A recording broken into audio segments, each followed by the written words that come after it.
Fala, usineiros, tudo bem com vocês? Bom, pessoal, hoje a gente vai falar sobre mais uma polêmica, né, depois da gente conhecer um pouquinho melhor essa história desses bastidores do que está acontecendo com a seleção da Dinamarca e a camisa deles, né, que eu publiquei no último vídeo. Para quem não assistiu, vale super a pena assistir, para vocês entenderem o que está acontecendo em relação a o protesto, né, de alguns países em relação ao Catar como sede da Copa.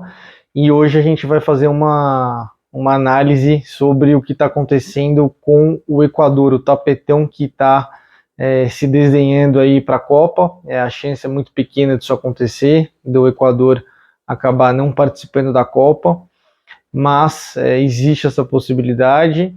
E para quem não está sabendo o que está acontecendo, que nem sabia que o Equador tem essa chance de não participar da Copa, eu vou explicar para vocês tudo em relação a essa polêmica, esse verdadeiro barraco que está acontecendo na Copa sobre uma possível irregularidade aí da seleção equatoriana. Então, só relembrando esse vídeo aqui, os primeiros 3 minutos, se você está assistindo pelo Instagram, vai ficar só em 3 minutos, porque é o que o Instagram permite eu postar. E quem quiser assistir o vídeo na íntegra, sempre convido vocês para acessar o aplicativo, né, da plataforma vizinha ou o YouTube, que lá sim eu vou postar o vídeo inteiro, completo, e aí vocês podem ficar sabendo o que está acontecendo aí de novidade e dos bastidores da Copa. Eu vou tentar fazer um vídeo por dia, nem sempre eu vou conseguir, mas eu vou tentar.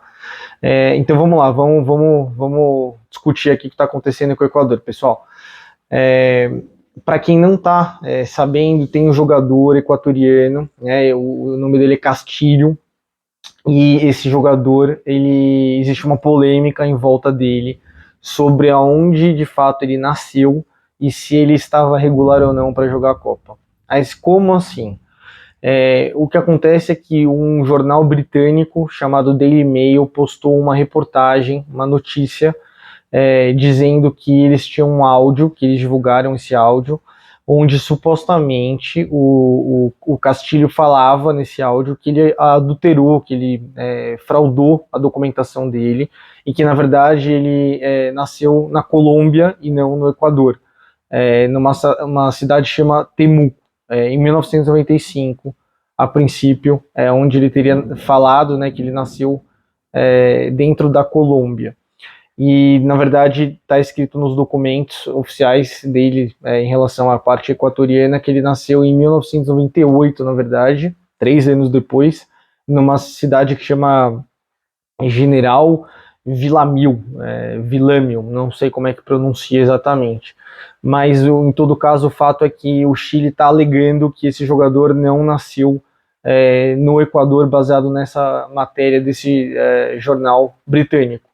E aí eles foram na FIFA e entraram com um processo, uma petição aí para um recurso para poder obter os pontos dos jogos que o Castilho jogou pelo Equador. Então eles queriam que esses pontos fossem revertidos para os rivais, e no caso o Equador ganhou do Chile, então o Chile ganharia os pontos dos jogos contra o Equador e, consequentemente, o Chile sairia da 7ª posição e ficaria entre os classificados para a Copa do Mundo, consequentemente ficando no lugar do Equador. Isso é o que eles estavam esperando, o que eles estavam torcendo para que acontecesse. Mas a FIFA analisou o caso e julgou improcedente, quer dizer, deu uma decisão favorável ao Equador e não aceitou essa entrada, esse recurso do Chile. Por quê? Porque a FIFA alegou basicamente que não importa onde o Castilho nasceu, não importa se ele nasceu na Colômbia, se ele nasceu no Equador, o fato é que se ele tem a nacionalidade equatoriana, tá tudo certo, tá tudo legal, e ele jogou dentro ali dos moldes do que é permitido. Então o Chile não aceita isso, não aceitou essa decisão, e aí ele prometeu um novo capítulo, aí que está se desenhando dessa novela, que ainda não tem uma data para acabar, mas o Chile entrou com uma decisão na Corte Arbitral do Esporte, para quem não conhece, que é uma entidade que é paralela à FIFA, por exemplo. Ela tem também um poder muito forte, e eles estão tentando que a Corte julgue a favor do Chile um outro recurso, mas geralmente eles acabam decidindo, né, a Corte Arbitral do Esporte acaba sempre decidindo em favor dessas entidades máximas que regulam determinados esportes, no caso aqui a gente está falando de futebol, então, portanto, a FIFA, e como a FIFA decidiu em 2 instâncias aí que não cabe, essa decisão não é favorável ao Chile, muito improvável que vai ter uma decisão favorável para o Chile nessa última apelação que eles estão fazendo. E, em todo caso, eles não deram uma previsão exata de quando vai sair esse resultado, de quando que a gente vai ter essa posição, né, por parte deles, mas eles pediram para que fosse decidido até pelo menos dia 10 de novembro, ou seja, 10 dias antes da Copa começar, para que pelo menos eles tenham tempo de, né, organizar um time e, de repente, depende de como for, levar essa delegação para a Copa para dar tempo de disputar. Basicamente é isso que eles estão tentando fazer. Então é muito provável que a gente tenha uma resposta, uma decisão até o dia 10 de novembro. Mas o que acontece? Além da questão do Chile, existe uma outra petição que também eles entraram na Corte Arbitral do Esporte, só que não do Chile, do Peru. O Peru também está nessa junto com o Chile, porque o Peru ficou em 5º lugar. Ele disputou a repescagem contra a Austrália, não conseguiu ganhar, mas a questão é que o Peru está junto dessa porque eles falam que se acontecer de ser comprovada a regularidade do Castilho, eles que querem ficar com a vaga e não o Chile, já que o Peru se classificou, terminou na classificação acima do Chile, então teoricamente deveria ser o Peru. Então é uma possibilidade também do Peru estar na Copa, não necessariamente o Chile. Por isso esse processo também é aberto por eles. E existe uma terceira possibilidade, então o negócio é bem complicado, bem complexo mesmo, que é a Colômbia, porque a Colômbia ficou entre o Peru e entre o Chile na classificação. E se isso acontecer, né, do Castilho de fato ser considerado irregular a escalação dele, e não for tirado somente desses jogos que o Castilho jogou, quem seria beneficiado seria a Colômbia no caso, principalmente porque o Peru já jogou a repescagem, então ele não teria direito a pleitear essa vaga, e no caso não seria o Chile que iria, muito menos o Peru, e sim a Colômbia. Então tá tudo muito aberto, tá muita polêmica por trás disso tudo, mas eu acho super improvável a gente ver qualquer uma das outras seleções que não o Equador na Copa. Então acho que isso não vai acontecer. Mas é interessante vocês entenderem por que e de onde surgiu toda essa polêmica em cima do Castilho, tá?